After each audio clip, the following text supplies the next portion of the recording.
Hola, ¿qué tal? ¿Cómo están? Bienvenidos a este segundo encuentro de Arte a la Carta. Mi nombre es Santiago Erauskin y es un placer estar acá con ustedes en la asociación, ¿sí? Disfrutando de estas artistas mujeres. Hoy vamos a hablar de tres mujeres que son excepcionales, que son interesantísimas y que barren todo lo que es la segunda mitad del siglo XIX y que además son muy claros exponentes de los movimientos que se dieron en ese momento. Vamos a hablar del romanticismo, vamos a hablar del neoclasicismo, vamos a hablar también del realismo.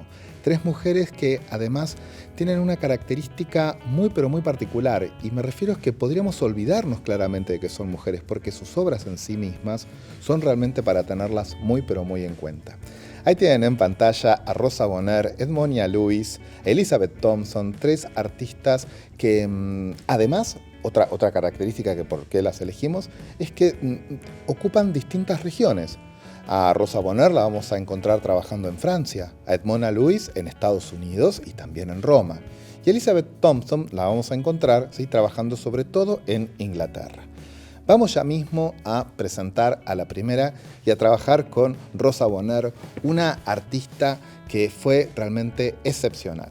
Rosa Bonheur nace en Burdeos, en Francia, en esta zona muy productiva que tiene que ver con los viñedos, ¿no?, y con todo lo que hizo a la campiña francesa. Pertenece a una familia muy humilde, pero a una familia de artistas. Ahí la tenemos a Rosa Bonheur, ¿no?, con la medalla de la Legión de Honor, es decir, una medalla de honor que fue otorgada por el Estado francés y fue la primera mujer en tener este reconocimiento. Tener la medalla de honor implicaba ser parte de todo un programa de figuras, de intelectuales, de militares incluso también, de científicos que estaban en la causa de la nación francesa. Pertenece a una familia de artistas. Su padre es profesor de dibujo y muy prontito va a dejar Burdeos para irse a París a poner una escuela de dibujo para señoritas, ¿sí? En esta escuela de señoritas lo que vamos a encontrar es que ahí también Rosa Bonheur va a dar clases.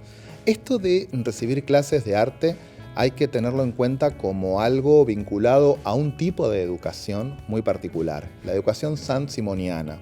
Saint-Simon fue un socialista, un gran revolucionario de la educación, y bueno, la familia de Rosa Bonheur pertenecía a esta línea. Así que le dio a Rosa Bonheur este tipo de instrucciones. La familia de Rosa Bonheur además era muy proclive a darle la bienvenida a exiliados extranjeros. De hecho, por ejemplo, la familia de Rosa Bonheur se conectó con Goya cuando Goya estuvo exiliado en sus últimos días en Burdeos. Hay que decir también que Rosa Bonheur empieza a dedicarse al dibujo desde muy temprano, ¿sí? Y va a ser una muchacha muy particular. De hecho, una declaración de ella es la siguiente: yo era el más muchacho de todos.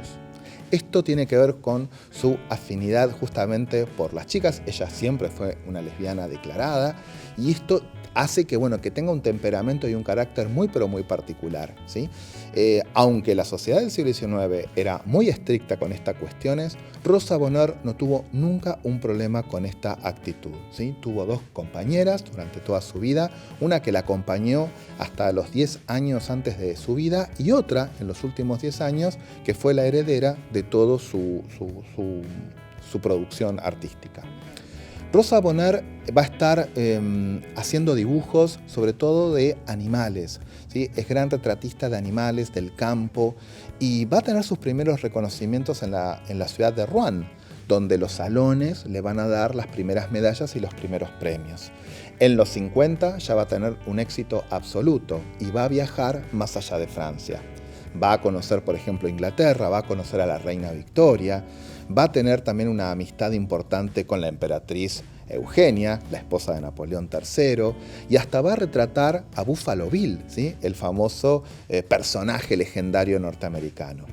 Rosa Bonheur va a morir con todos los honores, pero hay que decir algo, en su obra va a haber una mirada muy particular que la diferencia de todos los artistas realistas de la época. Vamos ya mismo a empezar con algunas imágenes. ¿Qué había aportado el romanticismo a los artistas franceses y a los de todo Occidente en la primera mitad del siglo XIX? Había entendido a la naturaleza y sobre todo a los animales como lugares, como animales, como objetos, como seres capaces de contener una fuerza expresiva, una sensación realmente difícil de controlar. Uno de los mejores ejemplos de esto es la obra que hizo Théodore Géricault, este artista romántico francés que cuando hizo estos caballos, fíjense, corriendo una carrera, ¿no?, alarga las extremidades, ¿no?, exagera, ¿sí?, la velocidad a partir de lo que podría ser la pintura. Si nosotros sacamos una foto a un caballo corriendo, jamás los encontraríamos con esta postura. Pero la pintura del romanticismo francés, la pintura de Géricault, permitía transmitir este tipo de subjetividades. Vamos a notar justamente que la obra de Rosa Bonheur se corre de este lugar. El lugar común en el que los artistas del romanticismo trabajaban a los animales era siempre a partir de la fuerza de la naturaleza, de la cosa que tiene que ver con lo salvaje, con lo indómito, ¿no? Esos son claves para entender ciertos aspectos del romanticismo. Aquí estamos viendo, por ejemplo, una obra maravillosa del escultor Barrier, ¿no?, que nos muestra el poder, la fuerza que tiene, ¿no?, este león que está aplastando a una serpiente y que está en el Louvre. Insisto, son todas obras de la primera mitad del siglo XIX que van a darle a los artistas de la segunda mitad, ¿no?, una suerte como de legado, del cual Rosa Bonheur va a tomar algunos elementos y otros no. Rosa Bonheur logra el éxito internacional con esta obra que hoy está en el Museo Metropolitano de Nueva York. Se llama La Feria de Caballos y fue pintado en 1855. Es un cuadrazo literal, miren el tamaño que tiene, 2,5 metros casi por 5 metros y un poquito más. Son obras que nosotros llamamos saloneras, obras para el salón, en la que, claro, el salón como institución oficial permitía la celebración, la visibilidad de los artistas consagrados. Con esta obra, Rosa logra el éxito internacional. Lo que nos está mostrando es cómo se vendían, cómo se mostraban los caballos en las afueras de París. Y ahí vemos a los jinetes mostrando a los tordillos, ¿no? Ahí vemos también algún alazán, podemos ver también algún otro tipo de caballo, pero miren con qué destreza, con qué pasión nos describe cada uno de estos animales. Son los famosos percherones del norte de Francia, ¿no? Los percherones, esta raza, ¿no?, que vienen, ¿no?, de Normandía y que tienen también sangre árabe. Por eso los vemos morrudos, los vemos fuertes a estos caballos. Pero fíjense que no exalta la artista esta cuestión que tiene que ver con lo salvaje, como había hecho, por ejemplo, Géricault, o exagerando un poco la anatomía. Rosa Bonheur se dedica a describirnos claramente, ¿no?, y con mucho detalle el pelaje, la actitud, la anatomía. Rosa Bonheur se educa en París, se va a educar con su padre, se va a educar con sus hermanos. Sus dos hermanos, Augusto e Isidoro, también fueron artistas. Tal vez no tuvieron la suerte de la visibilidad que tuvo Rosa, pero fueron muy importantes. Y además, Rosa Bonheur se había inscrito en las clases de anatomía de animales, de anatomía comparada, en la Escuela Veterinaria de París, para entender cómo funcionaban algunas musculaturas. Esto es la que la vuelve una artista realmente excepcional en lo que es el trabajo de los animales. La obra de Rosa tiene como dos distancias. Son tan grandes que las podemos mirar de lejos, pero si nos acercamos, también vamos a encontrar mucha información. Miren, por ejemplo, este tordillo, ¿no? Los distintos tipos de pelaje, el nudo de la cola, ¿no?, la fuerza también de los jinetes que están mostrando en esta suerte de rodeo cómo se exponen los animales frente al público, ¿no?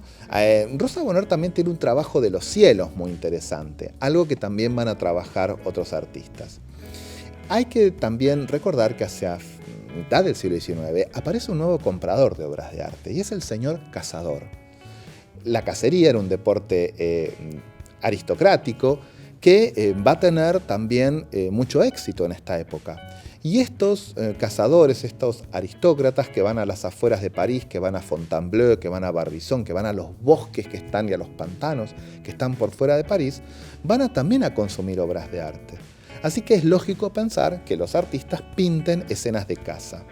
Estamos viendo una obra de Gustave Courbet, el padre del movimiento realista, que hizo estos cuadros gigantes, ¿sí? Este está en Besançon, por ejemplo, El grito del ciervo cazado, que, como decíamos antes, todavía bajo la influencia de lo que es el romanticismo, ¿no? Con esa expresión de lo salvaje y lo subjetivo, nos está mostrando una escena terrible. Los perros de caza, ¿no? El ciervo cazado y aullando, el cazador con su látigo. Insisto, Rosa Bonheur lo que va a hacer es tomar distancia y va a ofrecer para la pintura de la época, ¿sí?, otro repertorio.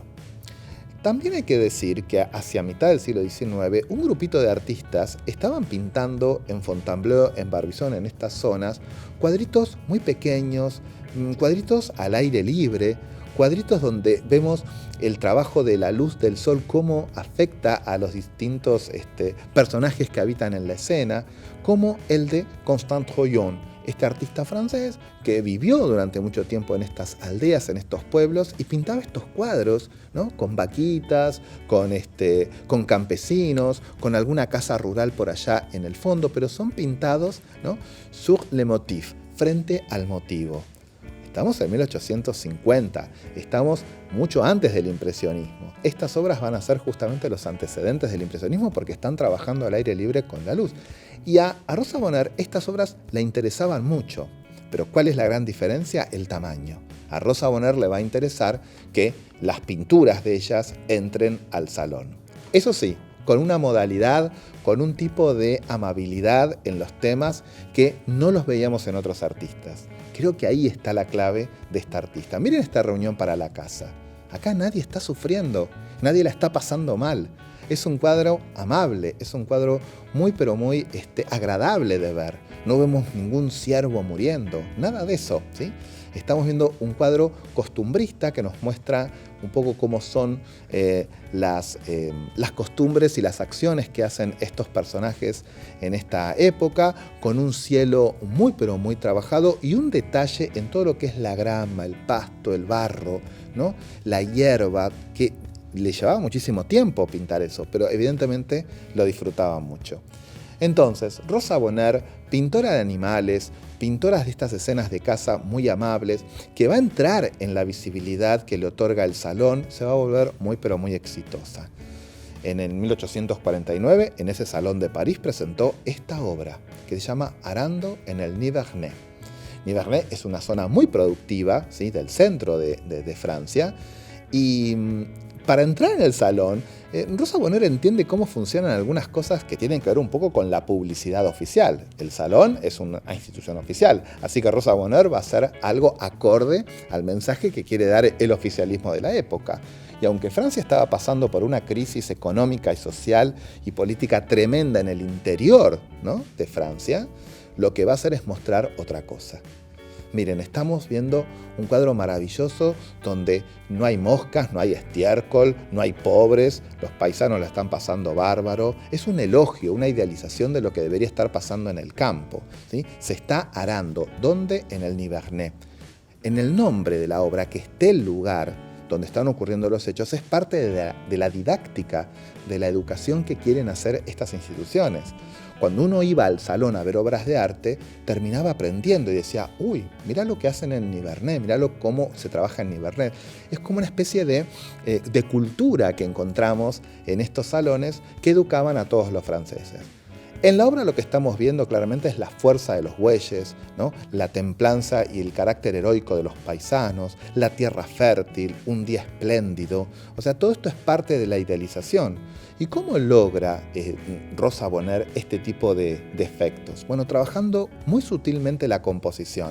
Fíjense que aparecen diagonales leves, muy leves, que barren, ¿no?, la horizontalidad de la composición, pero hay una muy lograda, una dirección muy importante, que es esa ascendente, que es la dirección que tienen los bueyes. Equilibrando estas fuerzas, estas diagonales, Rosa Bonheur logra unas composiciones muy amables. No son diagonales abruptas, no son triángulos compositivos, ¿no?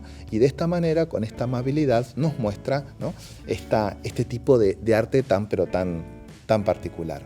Además, ojo, acuérdense de lo que hemos dicho, acérquense a ver las obras de Rosa Bonheur, porque van a ver en el barro detalles como estos, donde no tienen desperdicio, ¿sí? Es decir, vemos la hierba, vemos una florcita escondida por ahí. Para hacer todo esto realmente se necesita mucho talento y mucha paciencia.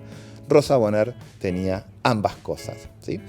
Y bueno, de esta manera las obras de Rosa Bonheur se vuelven, ¿no?, muy acordes al salón. De hecho, hasta se puede decir que impuso una suerte de moda. ¿A qué me refiero con esto? Que otros artistas también hicieron como ella. Jules Breton es otro artista que, otra vez, para ingresar al salón, para poder ser exhibido, para poder ser visto, hace grandes cuadros de las regiones de Francia, como por ejemplo Artois, en este caso esta zona muy famosa, ¿no?, donde se está bendiciendo el trigo, esa zona que está en el norte de Francia, ¿no? Y nos muestra el deber ser de los paisanos y de lo religiosos que son. Fíjense que nunca hay conflicto, ¿sí? El realismo como movimiento artístico no quiere decir que estemos viendo algo que se parezca a la realidad. Quiere decir también que lo que estamos viendo es un registro de las costumbres de la época. Y muchos artistas se van a correr de esto. Se van a enojar con Jules Breton, con Rosa Bonheur, porque van a decir, esto no es cierto, esto no es lo que está pasando a nivel social. Pero bueno, esos son otros artistas que ya la historia del arte dio por consagrados. Entonces, este tipo de obras, este tipo de grandes formatos, este tipo de elogio hacia lo que estaba pasando en la provincia es lo que hace a la pintura de Rosa Bonheur. Pero Rosa Bonheur no solamente pintó para el salón, también se dedicó a pintar obras muy íntimas. A un pastor al que quiso mucho, le regaló este retrato de su perro. Estamos viendo un perro de nutria, un perro cazador, un perro de un pastor que se llamaba Briso, que es muy gracioso porque Briso también alude a un tema mitológico, a la diosa de los vientos también. Pero parece que Briso era el nombre de este perro muy simpático y en un pequeño formato, en un óleo sobre tela, con mucha destreza, con esa observación que tiene este artista, hizo este trabajo para su amigo el pastor, ¿sí?, del cual ahora no nos quedó el nombre. Y también hizo retratos de mascotas para los duques, por ejemplo, en este caso de los Startovsky, ¿sí?, estos duques de Lituania, ¿no?, que evidentemente eran muy poderosos, amantes de las artes, y tenían estas dos mascotas, a Sultán y a Rosette. Adivinen cuál es cuál. No, es obvio, ¿no?, cuál es Rosette y cuál es Sultán. De todos modos, en esta acuarela lo que podemos ver es ese vínculo de Rosa Bonheur a la tradición.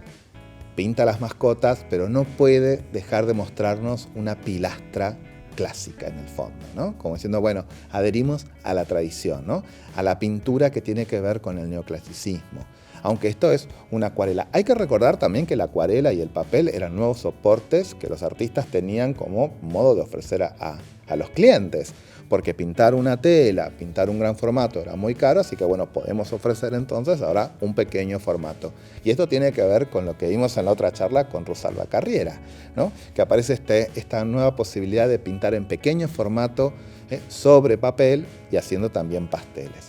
Así que Rosa Bonheur fue una artista muy pero muy amplia en este sentido, ¿no?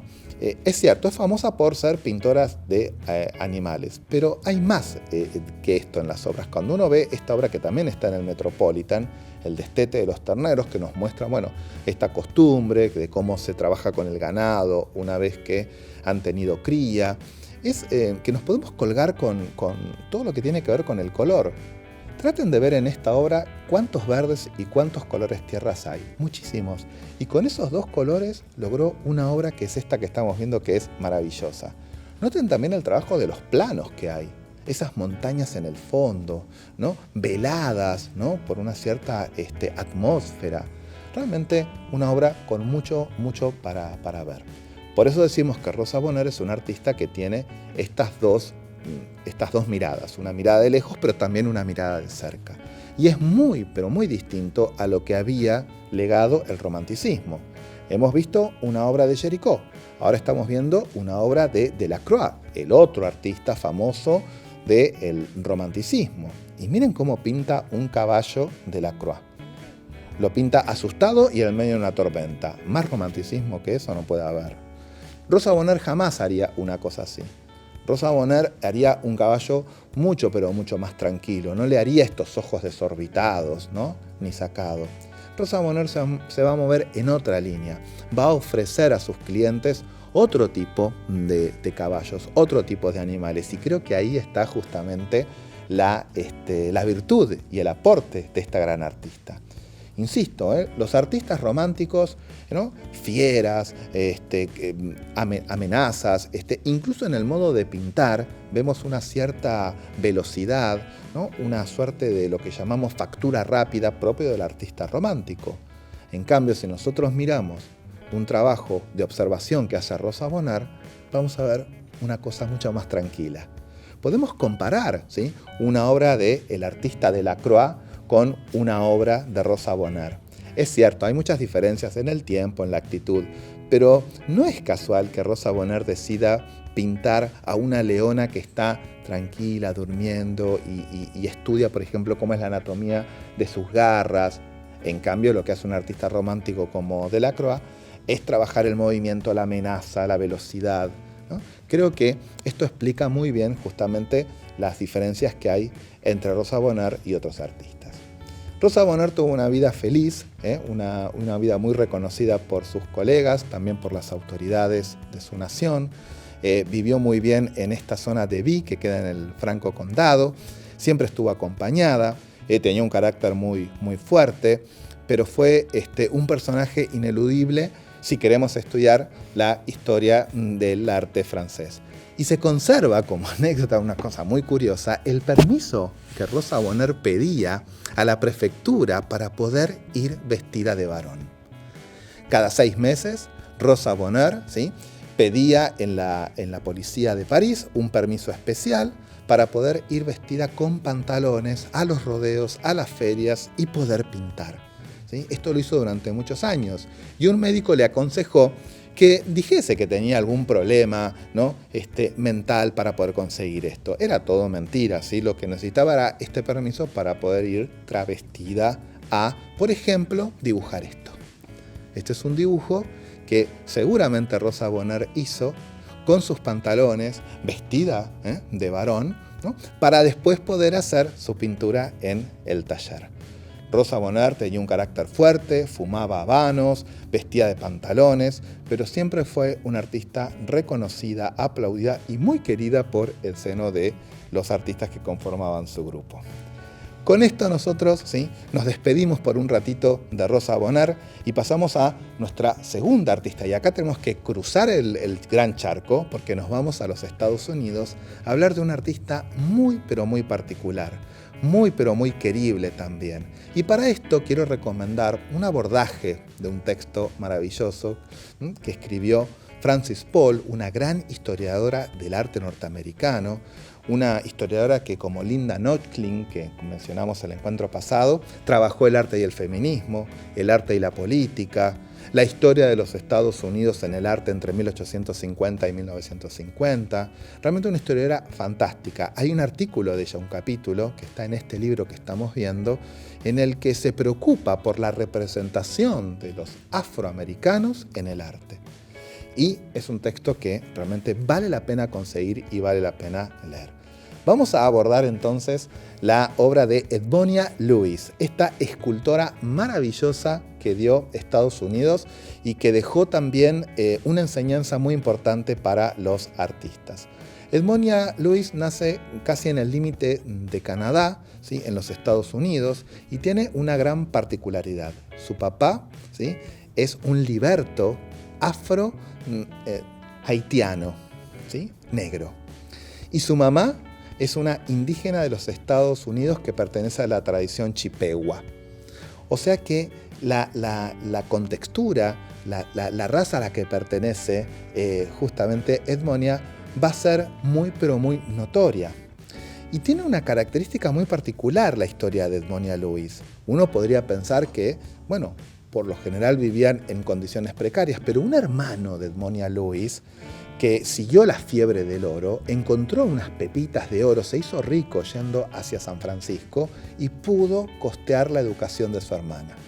Le pagó a Edmonia su educación en el Oberlin College de Ohio, donde era una escuela para señoritas, una de las primeras que aceptaba a muchachitas afroamericanas, ¿no?, descendencia afroamericana. Y después tenía tanta plata en la mano que hasta le bancó los estudios en Roma para que pudiese ser artista. De todos modos, no fue fácil la vida para Edmonia. Sufrió mucha discriminación, mucho bullying, diríamos hoy, y hasta fue acusada de envenenar a sus compañeras del colegio. Se armó un escándalo tremendo. Al final todo se encajonó, no pudieron probar nada. ¿Sí? Había mucha saña contra Edmonia. Además, Edmonia tenía un talento increíble para las artes, despertaba mucha envidia también por eso. Y si bien pudo terminar sus estudios, no le dieron el título, ¿sí? Por este escándalo que suscitó. De todos modos, se conectó siempre con poetas, con intelectuales abolicionistas, ¿no? Que le ayudaron a emanciparse. Trabajó en Boston, hizo esculturas en Boston, estudió escultura ahí con un profesor que también la admitió, ¿no? Por ser descendiente afroamericana. Y después estuvo un ratito en Nueva York y después se fue a Roma a estudiar en las grandes escuelas de Florencia. La Smithsonian American Institute of Art es la que más alberga obras de ella, ¿sí? Fue una institución que se preocupó desde que se fundó por buscar obras de esta artista. Así que si queremos ver obras de Edmonia, tenemos que visitar la página de este museo. Ahí la tenemos sentada, era chiquitita, pero muy poderosa, muy fuerte y amante de la talla de las piedras. Vamos ya mismo a conocer algunas de las obras de Edmonia. La más famosa, la que la hizo famosa, fue esta que hizo en 1876, cuando fue invitada a participar del centenario de la fundación de Filadelfia. Así que organizaron una gran muestra y a Edmonia Lewis, como ya era una escultora importante, la invitaron a que haga un tema como el que ella quisiera. Y ella no casualmente eligió la muerte de Cleopatra. Ustedes saben, la muerte de Cleopatra es una escena trágica de la obra de William Shakespeare, ¿no? Cleopatra y Marco Antonio. Y ustedes saben que Cleopatra se suicida porque no quiere ser el trofeo después de César. Así que bueno, lo que va a pasar es eso, ¿no? de Augusto. Como no quiere ser el trofeo de guerra, se suicida. Ahora, todas las representaciones que ustedes, si las buscan, que van a encontrar sobre el suicidio de Cleopatra son trágicas. En cambio, en esta, no. Edmonia Lewis nos presenta una reina dormida, plácidamente dormida, como si hubiese logrado un descanso, ¿no? No es casual que se trate de Cleopatra, ¿no? La reina del Nilo, la reina africana, ¿sí? Pero con un tratamiento, insisto, muy pero muy original.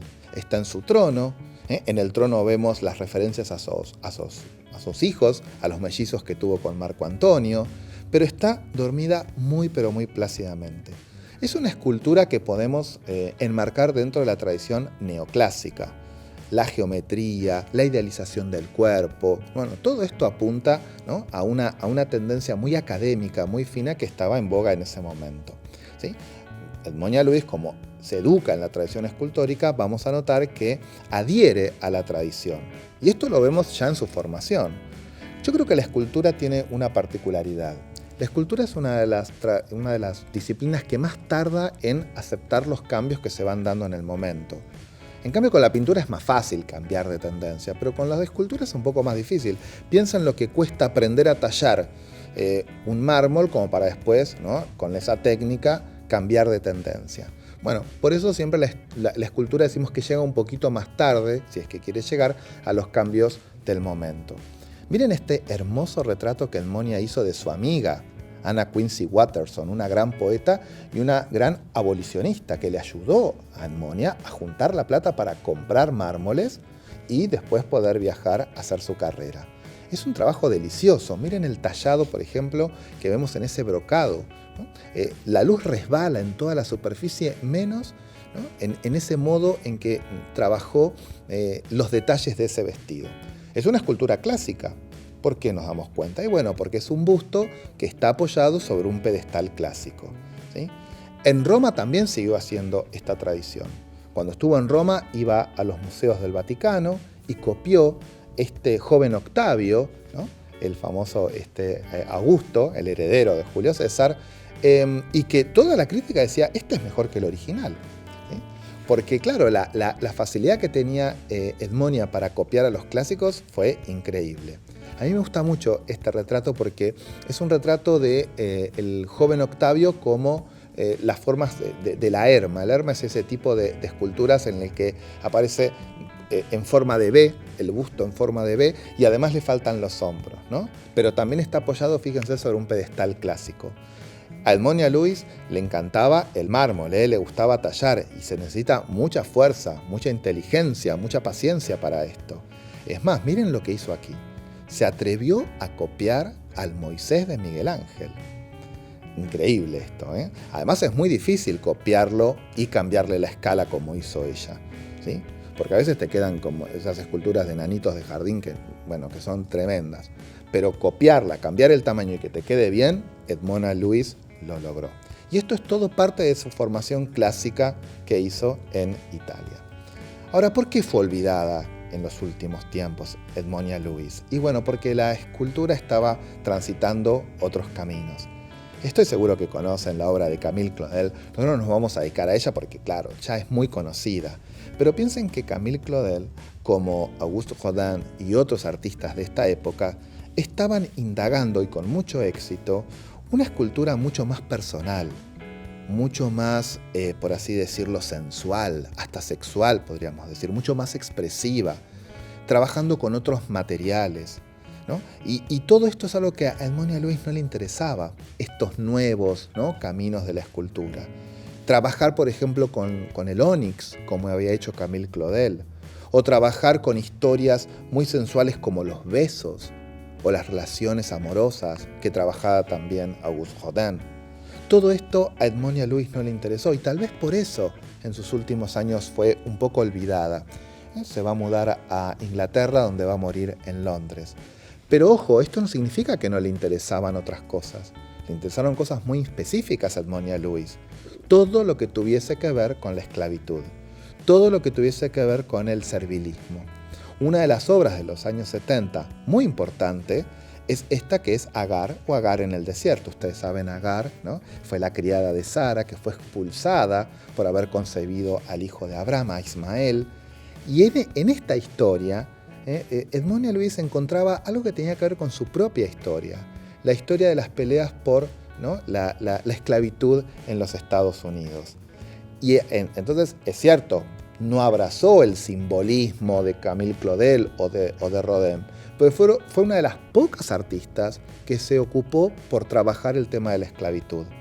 A mí me gustan las obras de los años 60 de Edmonia Lewis, donde se nota más, ¿no?, tal vez porque era un poco más joven, ¿no?, pero se nota más esta actitud que tiene por representar las cuestiones abolicionistas. Miren qué hermosa esta obra, ¿no? Una pareja celebra, ¿no?, esto de ser ya libres para siempre. O también se llamaba La Mañana de la Victoria, ¿sí?, La Mañana del Sol, que es, recordemos, 1863. Abraham Lincoln declara la abolición de la esclavitud. Y ellos parecen estar escuchando ese discurso. Son esclavos, miren los detalles. Ella todavía tiene el grillete. Él todavía empuña la cadena rota. Y miran al cielo. ¿Estarán mirando a Dios? ¿Estarán mirando a Abraham Lincoln? No lo sabemos, pero es una clara escultura que trata el tema abolicionista. Insisto, este es el aporte de Edmonia Lewis a la historia del arte, algo que no hicieron otras artistas. Y también representó la historia de la familia de su madre, ¿sí?, a partir de un poema, ¿sí?, escrito por un escritor inglés, que se llamó Henry Wadsworth. Escribió un poema que se llamaba La canción de Hiawatha, ¿sí?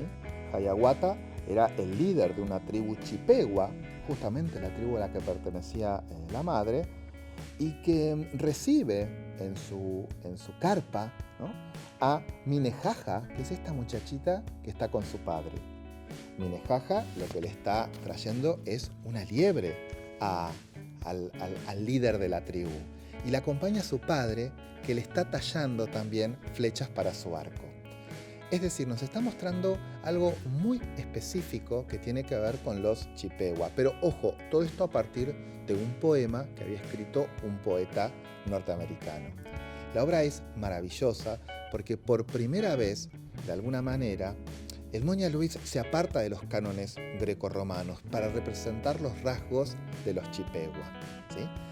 Fue una obra que la modeló, la trabajó en 1866, la empezó a trabajar ahí, pero la pudo tallar recién en 1872. Ahí vemos los detalles de cómo el padre trae las flechas, ¿no?, para el líder de la tribu, y también lo que podemos ver es la liebre, ¿no?, que le trae para también como acto ceremonial. Para anotar todavía la filiación a la tradición, Edmonia Lewis nos escribe el nombre de la obra en letras romanas en la base de la obra, como vemos ahí, The Old Arrow Maker, que es que el viejo hacedor de flechas. Bien, con esto nosotros nos despedimos de Edmonia, ¿sí?, rescatando siempre, ¿no?, ese lugar de aporte que tuvo dentro de la tradición y comprendiendo tal vez por qué fue olvidada, para pasar a nuestra última artista. Una artista que es todo lo contrario a Edmonia, ¿sí? Elizabeth Thompson, conocida también como Lady Butler, fue una bacana, ¿sí? Una chica de una familia acomodada que nace en Suiza y que por los trabajos de su familia, de su padre, ¿no?, va a estar un tiempo en su infancia en Francia, después va a estar en Italia y finalmente se va a radicar, también siendo todavía muy joven, en Inglaterra, ¿sí? Así que una muchacha rica, pero muy viajera, muy inquieta. Viajó muchísimo en toda su vida, ¿sí? Con un perfil muy bajo, o sea, un perfil poco dada a los encuentros, muy distinta a Rosa Bonheur, ¿no?, a la visibilidad de los salones, pero con un claro objetivo en su vida. Ella quería hacer pintura bélica. Pintura bélica, sí, así como te lo digo. Pintura bélica es una variante de la pintura histórica. La pintura histórica tiene un montón de fenómenos, un montón de posibilidades, pero lo que le interesaba a Elizabeth era pintar guerras, batallas.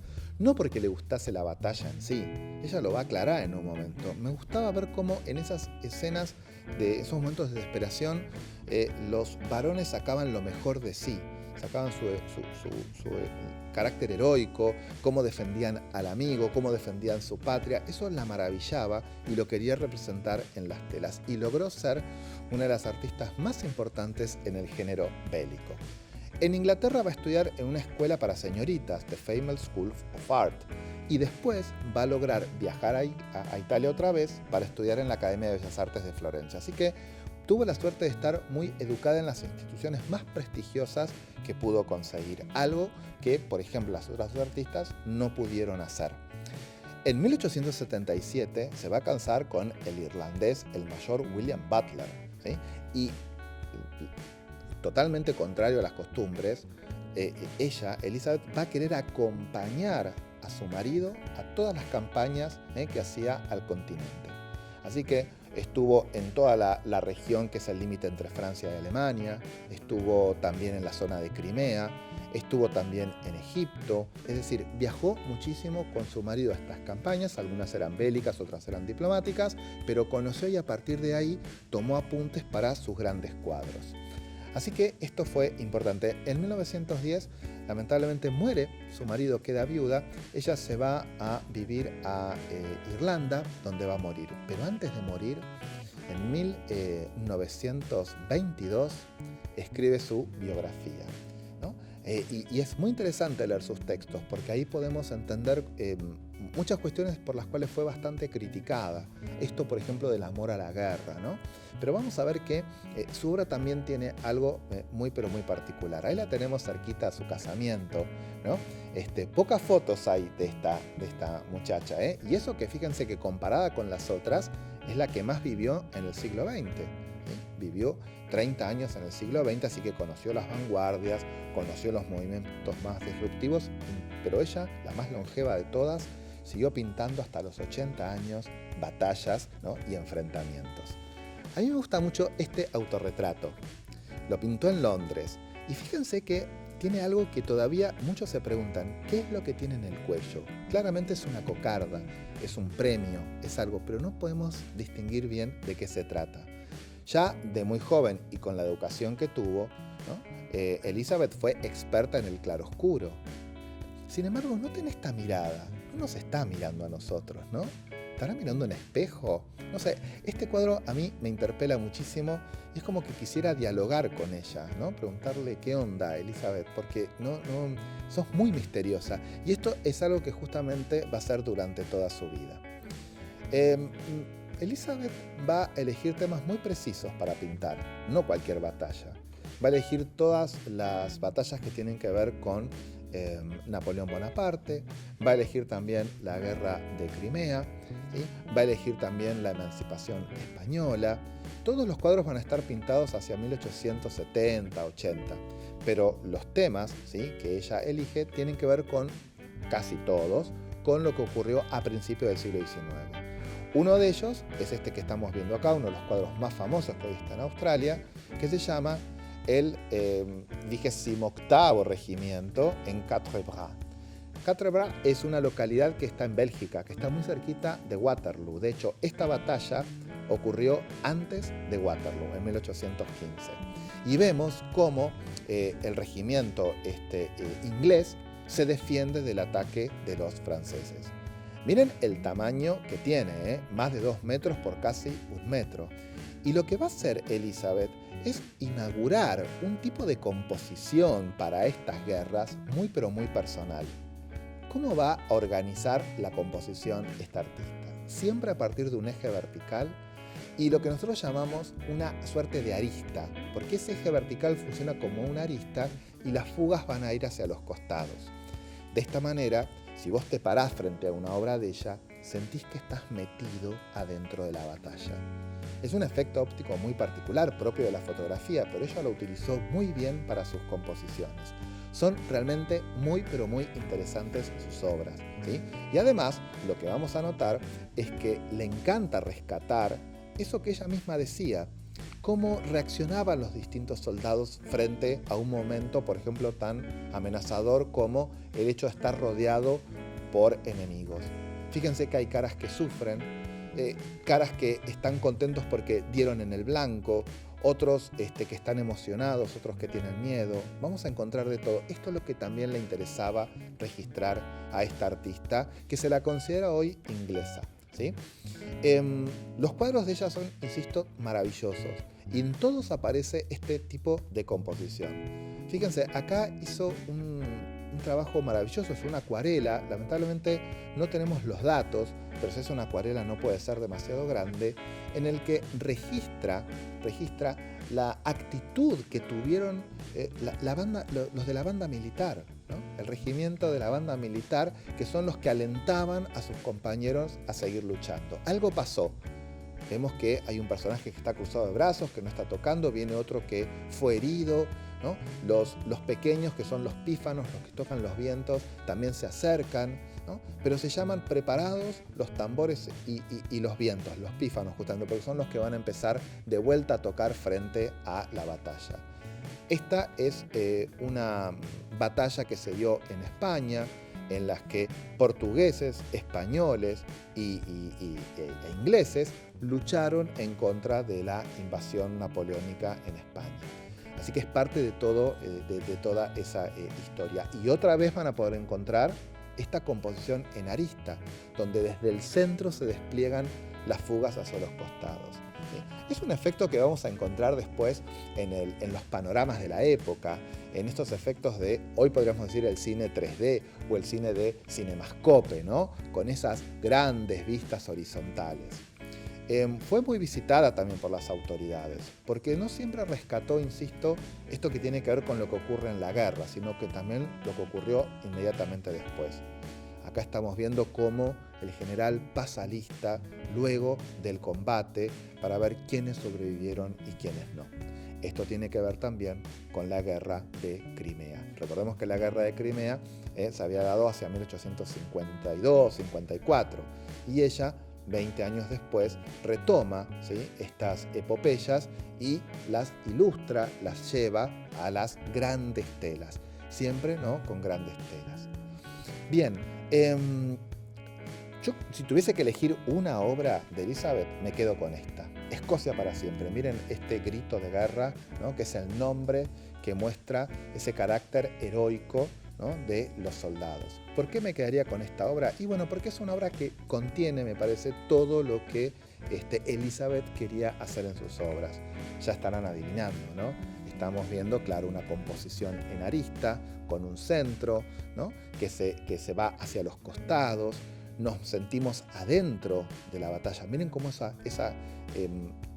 ese grupo de caballos se nos viene hacia nosotros, ¿no? Y también podemos ver las distintas expresiones de los protagonistas, ¿sí? Esta obra a mí me hace acordar muchísimo a esta obra del Renacimiento, que estoy seguro que Elizabeth conoció, porque es una obra muy famosa, incluso era muy conocida en la época del siglo XIX, que es esta obra, esta batalla de San Romano, pintada por el gran florentino Paolo Uccello. Ahora, noten que esta batalla del Renacimiento, como solían ser las batallas, es una batalla en la que vemos enfrentados a los enemigos.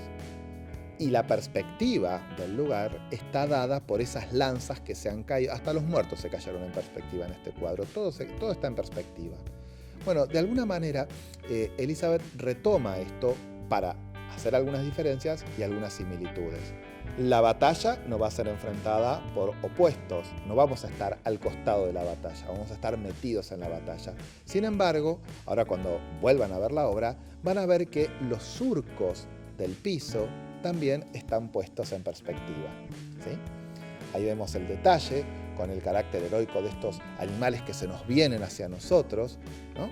Este es el carácter realista de la obra, ¿no? Fíjense la anatomía que bien respeta. Esto no es romanticismo, no es lo que había hecho justamente ni Géricault ni Delacroix, ¿no? Porque estamos viendo la exageración. En ese caso veíamos la exageración de los animales. Acá no, acá es tal cual como corren cuando vienen para nosotros.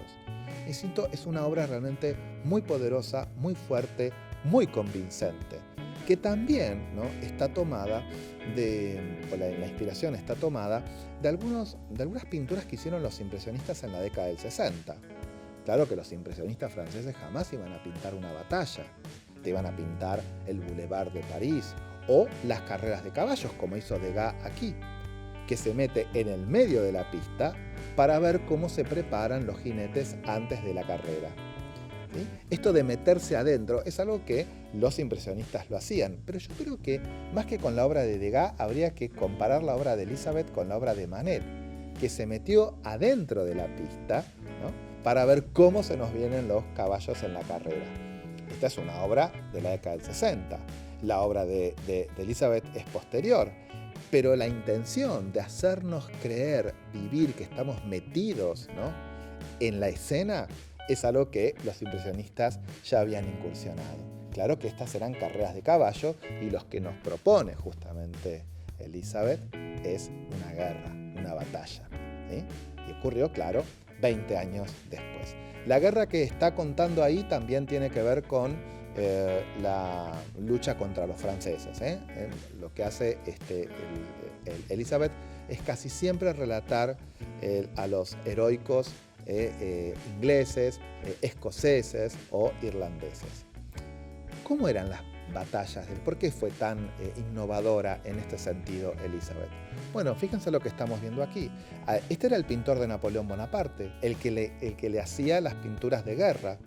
Esta es la batalla de Arcole, en la que se enfrentaron todavía Francia como república, pero la batalla la dirigió, ¿no?, la comandona del joven Napoleón Bonaparte contra los austríacos, cerquita de Verona, la batalla de Arcole. Ahora, fíjense que es una obra distante, nosotros estamos lejos, estamos viendo un poco la táctica militar, no hay un compromiso, ¿no?, del sentimiento. Yo creo que ahí es donde Elizabeth aporta algo muy pero muy original. Porque siempre que vemos obras de Elizabeth sentimos que estamos en plena batalla.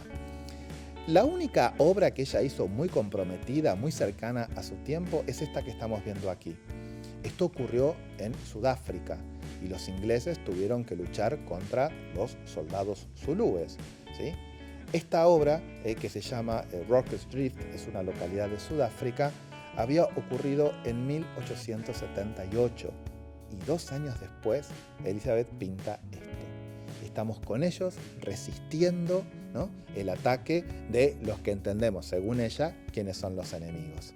Otra vez, una composición con algo en el centro que se desdibuja o se abre hacia los costados, ¿sí? Realmente es una obra que sigue todos sus preceptos. E insisto también, obras de un tamaño considerable, importantes, vinculadas a la guerra de Crimea. Inkerman es una localidad cerquita de Crimea y vemos cómo regresan los soldados ingleses a sus hogares luego de haber luchado allí. Siempre esos cielos, ese trabajo del cielo, esas composiciones horizontales, esa apertura de los personajes y un tratamiento psicológico de los personajes, ¿no? Con una clara idea de querer mostrarnos cuáles fueron las distintas actitudes que tuvieron los protagonistas. Bien, hemos recorrido entonces la obra de 3 mujeres que barrieron la segunda mitad del siglo XIX desde distintos lugares, y les pregunto, ¿no? ¿Cuál les gustó más? ¿Con qué se quedarían? ¿Con los animales de Rosa Bonheur? ¿No? ¿Con las esculturas clásicas y también abolicionistas de Edmonia Lewis? ¿O con las batallas de Elizabeth Thompson? Espero que hayan disfrutado este encuentro tanto como yo. Muchísimas gracias por haberse quedado ahí conmigo, y muchas gracias a todo el equipo de la asociación que nos permite hacer estos trabajos para ustedes. Nos vemos en la próxima.